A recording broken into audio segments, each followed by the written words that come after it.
El sol de la tarde se derramaba sobre las calles como miel espesa y cansada, pintando de un ocre melancólico las fachadas de un pueblo que había olvidado cómo respirar.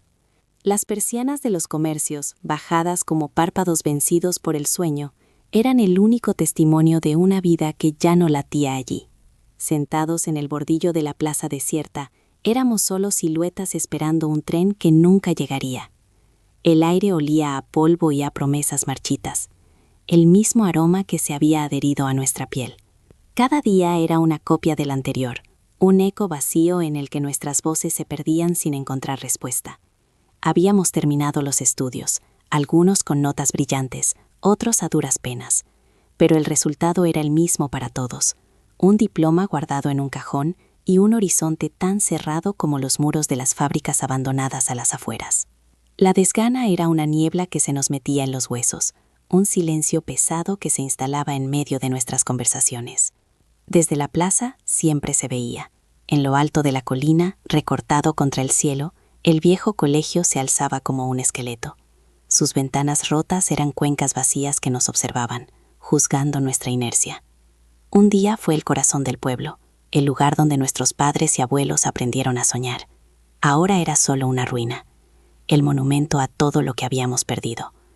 La gente mayor contaba historias de sombras que se movían tras los cristales, de lamentos que el viento arrastraba colina abajo en las noches sin luna. Fantasmas, decían. Pero nosotros sabíamos que los verdaderos fantasmas no estaban allí arriba. Éramos nosotros, vagando por un presente que no nos pertenecía, asustados no por lo desconocido, sino por lo dolorosamente predecible de nuestros días. Fue entonces, en medio de ese silencio compartido, cuando la idea prendió como una chispa en la oscuridad. Una mirada bastó. No buscábamos sustos ni leyendas baratas. Buscábamos sentir algo, cualquier cosa que rompiera la monotonía. Si nuestro futuro ya era una casa en ruinas, ¿qué más daba profanar otra? Aquella noche, la luna era una astilla de plata en un cielo de tinta. El sonido de nuestros pasos era lo único que rompía el silencio sepulcral del camino hacia la colina. La verja de hierro forjado, retorcida por el óxido y el abandono, gimió al empujarla. El óxido del candado era la única frontera entre nosotros y los fantasmas del pasado, y con un único y seco crujido, cedió. El aire en el interior era denso, un aliento frío y estancado que olía a papel podrido y a tiempo detenido. El haz de luz de nuestras linternas cortaba la oscuridad, revelando un mundo en suspenso. Pasillos interminables se abrían ante nosotros, flanqueados por taquillas abolladas que parecían ataúdes metálicos. El eco de nuestros propios latidos era el único fantasma que nos acompañaba. Buscábamos un sobresalto, un grito que nos despertara, pero solo encontrábamos el susurro del polvo al ser desplazado por nuestros pies. Llegamos al salón de actos. El escenario era una boca oscura, y el patio de butacas un mar de sombras y asientos rotos. Fue allí, en una de las paredes laterales, donde la luz de una linterna se detuvo. No era una aparición, ni una sombra danzante. Era un mural, enorme e inacabado. Trazos de carbón y pinceladas de colores desvaídos dibujaban el contorno de nuestro pueblo, pero no como era, sino como alguien soñó que sería. Puentes que no existían, un observatorio en la colina, fábricas buliciosas y un río limpio donde los niños se bañaban. Era un mapa hacia un futuro que nunca había llegado. Nos acercamos, casi con reverencia. En la esquina inferior, una placa de latón deslustrada rezaba: Proyecto Futuro, promoción de 1992, el año en que muchos de nuestros padres se graduaron. De repente, las leyendas de lamentos y figuras en las ventanas cobraron un nuevo sentido. No eran los muertos quienes penaban aquí, eran los sueños. Sueños abandonados, dejados a medio pintar en una pared olvidada. Cada aula que habíamos pasado no era la tumba de un espíritu, sino el mausoleo de una ambición. La nuestra, la de nuestros padres, del pueblo entero. El verdadero terror nos golpeó en ese instante, una revelación tan fría y cortante como el aire del colegio. No era el silencio de aquellos muros lo que daba miedo, sino el silencio que habíamos dejado crecer dentro de nosotras. No eran las ruinas del edificio lo que nos oprimía, sino las ruinas en las que estábamos convirtiendo nuestras propias vidas. El abandono no era algo que le había pasado al colegio, era algo que nos estaba pasando a nosotros. Marta se arrodilló, su linterna iluminando una caja de madera abierta a los pies del mural.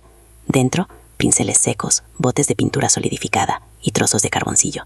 Cogió uno de ellos, un simple cilindro negro y polvoriento.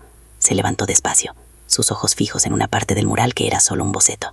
Un espacio en blanco donde debería haber estado la plaza del pueblo, llena de vida. El resto contuvimos la respiración, observando cómo su mano, temblorosa al principio, se alzaba hacia el lienzo de yeso. El sonido del carboncillo contra el yeso fue un susurro áspero, el primer ruido en décadas que no hablaba de abandono, sino de creación. La mano de Marta ya no temblaba. Trazó la curva de una fuente que en nuestra plaza llevaba seca desde que teníamos memoria, y en su dibujo, el agua brotaba con una fuerza imposible. Aquel simple trazo negro fue un grito en mitad del silencio. Fue un desafío. No hizo falta decir nada. Uno a uno, dejamos las linternas en el suelo, apuntando hacia el mural, creando un escenario de luces y sombras. Yo encontré un trozo de yeso desprendido del techo y empecé a limpiar el polvo de una sección de la pared. Pablo, con la delicadeza de quien desarma una bomba, intentaba abrir una de las latas de pintura petrificada. Era una tarea inútil, pero en ese momento el gesto era lo único que importaba. Habíamos dejado de ser espectadores de nuestra propia ruina para convertirnos en sus arquitectos. Los primeros días fueron un caos silencioso y febril. Bajamos al pueblo al amanecer, antes de que el sol volviera a cocer las calles, y vaciamos nuestros propios trasteros, los garajes de nuestros padres. Desenterramos latas de pintura medio secas, brochas endurecidas como piedras, viejas sábanas para cubrir el suelo. No éramos artistas ni restauradores, éramos profanadores de tumbas que de repente habían decidido plantar un jardín en el cementerio. Limpiamos, raspamos el moho de las paredes, barrimos cristales rotos que crujían bajo nuestras botas como huesos viejos. Sacamos pupitres destrozados al patio, apilándolos como una pira funeraria de la apatía. El trabajo era duro, nos dejaba los músculos doloridos y las manos cubiertas de una mugre que parecía tener memoria. Pero por primera vez en años, el cansancio se sentía bien. Era un cansancio que construía, no uno que consumía. El rumor corrió por el pueblo más rápido que el viento de la colina. Luces en el viejo colegio, ruidos. Al principio la gente pensó que habíamos despertado a los fantasmas, y en cierto modo tenían razón. Una tarde, mientras intentábamos arreglar una de las ventanas para que entrara la luz, aparecieron otros 2 chavales de nuestra edad en la puerta. No preguntaron nada, solo cogieron una escoba y empezaron a barrer. A la mañana siguiente eran 5 más. Los mayores nos miraban desde sus ventanas con una mezcla de recelo y una nostalgia que no se atrevían a nombrar. Nos veían subir y bajar la colina cargados con cubos y herramientas, como una procesión extraña y anacrónica, hasta que un día, un viejo carpintero, uno de los que se graduaron en el 92, subió la cuesta con paso lento y cansado. No dijo ni una palabra. Simplemente nos dejó un termo de café caliente y una caja de herramientas que olía a madera y a toda una vida de trabajo. Fue la primera bendición. El mural dejó de ser un boceto para convertirse en un organismo vivo. Donde había un espacio en blanco, ahora florecía la plaza con niños corriendo. Pintamos las fábricas, pero de sus chimeneas no salía humo, sino cometas de colores. Reconstruimos el puente, y bajo él, el río volvía a ser de un azul limpio y vibrante. No estábamos pintando el pueblo que fue, ni siquiera el que era. Estábamos pintando el pueblo que podría ser. Cada pincelada era una promesa que nos hacíamos a nosotros mismos. Habíamos subido a la colina buscando un fantasma y lo habíamos encontrado. Éramos nosotros, pero ya no. Cada martillazo con el que asegurábamos un tablón suelto, cada trozo de cristal que sustituíamos, era un exorcismo. Estábamos expulsando la desgana de aquellos muros, y sin darnos cuenta, también de nuestros cuerpos. El colegio empezaba a respirar de nuevo, y nosotros con él. Una tarde, cuando el sol anaranjado se filtraba por las ventanas recién limpias del salón de actos, tiñendo de oro el polvo que aún flotaba en el aire, oímos el sonido de un motor subiendo por el camino. No era la vieja furgoneta de reparto, era un coche, oscuro y oficial. Se detuvo justo delante de la verja que habíamos enderezado. El motor se apagó y el silencio que cayó después pareció más pesado que nunca. Se abrió una puerta. Unos pasos lentos y decididos se acercaron a la entrada principal. La gran puerta de madera, que ahora chirriaba menos, se abrió de par en par, recortando una silueta contra la luz del atardecer. Era el alcalde. Lo reconocimos por la forma en que se ajustó la corbata, un gesto de autoridad que no lograba disimular el cansancio de sus hombros. Avanzó por el pasillo principal, sus zapatos caros levantando pequeñas nubes de un polvo que ya no era de abandono, sino de trabajo. Su mirada recorría las paredes limpias, los tablones nuevos en el suelo, las ventanas que dejaban pasar la luz como vidrieras de una catedral improvisada. No parecía enfadado, sino desconcertado, como quien encuentra una flor creciendo en mitad de una cicatriz. Nosotros permanecimos quietos, un pequeño ejército de constructores de sueños con las manos manchadas de pintura y el corazón en un puño. Esperábamos la reprimenda, la orden de desalojo, la confirmación de que todo había sido en vano. El alcalde no dijo nada hasta que llegó al salón de actos. Se detuvo en el umbral y su mirada se clavó en el mural. La luz del atardecer lo inundaba todo, haciendo que los colores vibraran con una vida casi sagrada. Recorrió con sus ojos cada escena, la plaza llena de gente, el observatorio mirando a las estrellas, el río limpio. Su rostro, hasta entonces una máscara de oficialidad, empezó a desmoronarse. Se acercó a la pared, tanto que casi la rozó con la frente. Su dedo índice, temblando ligeramente, siguió el trazo de un puente que nunca se construyó. Vimos cómo sus hombros se hundían, no por el peso de su cargo, sino por el de un recuerdo. Se giró hacia nosotros. Sus ojos brillaban. No había reproche en ellos, sino una pregunta que no necesitaba palabras. Fui yo quien habló, con la voz rota por el polvo y la emoción. Le contamos todo. No como una excusa, sino como una confesión. Le hablamos del silencio, de la desgana, de los diplomas en los cajones. Le hablamos de la noche en que subimos buscando fantasmas y nos encontramos con nosotros mismos. Le hablamos del mural, de los sueños de una generación que no era la nuestra, pero que habíamos decidido adoptar como propia. Cuando terminé, el silencio volvió a caer, pero esta vez era diferente. Era un silencio expectante, lleno de posibilidades.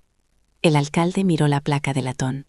Proyecto Futuro, promoción de 1992. Una sonrisa amarga y diminuta asomó en sus labios. Yo estaba allí, dijo en un susurro.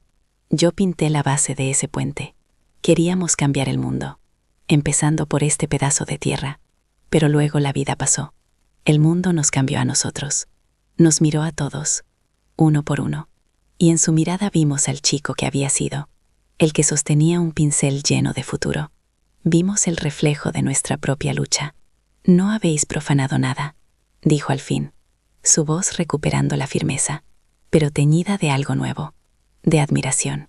Habéis resucitado algo. Mañana a primera hora, un equipo del ayuntamiento subirá aquí, no para echaros, sino para traeros material, electricistas, fontaneros, lo que necesitéis. Este lugar dejó de ser una ruina, la noche que decidisteis que vuestro futuro no lo sería. Aquellas palabras fueron la llave que abrió todas las puertas. El colegio dejó de ser nuestro secreto, para convertirse en el corazón del pueblo. Las viejas aulas se transformaron en talleres de oficios olvidados, en salas de música donde las guitarras eléctricas dialogaban con las viejas historias de los abuelos. El salón de actos se llenó de nuevo, no con fantasmas, sino con aplausos en noches de cine y teatro.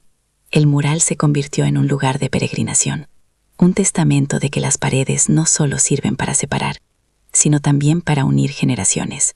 Ya no nos sentamos en el bordillo de la plaza a esperar un tren que no llega, porque hemos entendido la lección más importante que aquellos muros polvorientos nos enseñaron.